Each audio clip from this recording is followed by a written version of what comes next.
Jusqu'à l'été dernier, pour les gardes frontières lituaniens, patrouiller de nuit à la lisière de la Biélorussie n'était qu'une simple formalité. Plus maintenant. D'où venez-vous? De Biélorussie, je demande l'asile politique. Vous avez des papiers? Il sort de la forêt, il n'a que 19 ans et ne veut pas dire son nom. Dans son sac, des cigarettes, de l'eau et une Bible. Je me sens soulagé. J'ai réussi à échapper à l'horreur qui se produit dans mon pays.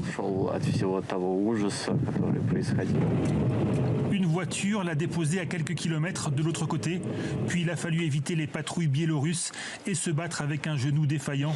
Souvenir, dit-il, d'un passage à tabac lors d'une arrestation. Il a froid, on va lui donner du thé. Nous allons vérifier ses affaires et demain matin, nous lui trouverons un endroit temporaire où rester. Le jeune homme raconte qu'il a déjà été arrêté 4 fois après des manifestations contre le régime et qu'il a déjà cherché à fuir en Ukraine. Pour les opposants, impossible de quitter légalement la Biélorussie. Mais un réseau d'organisations leur vient en aide très discrètement. Nous leur expliquons que la seule façon pour eux de partir est d'aller en Russie, en Ukraine, en Lettonie ou en Lituanie.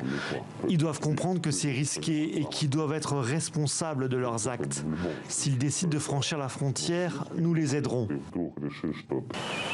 Depuis août dernier, des centaines de Biélorusses ont traversé la frontière, légalement ou non.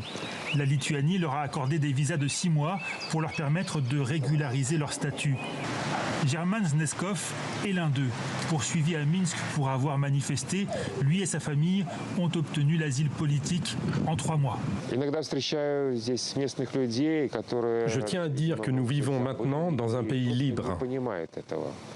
Mais après l'arrestation spectaculaire de Roman Protasevich, l'inquiétude monte. Même loin de chez eux, sont-ils vraiment hors de portée du régime Loukachenko ?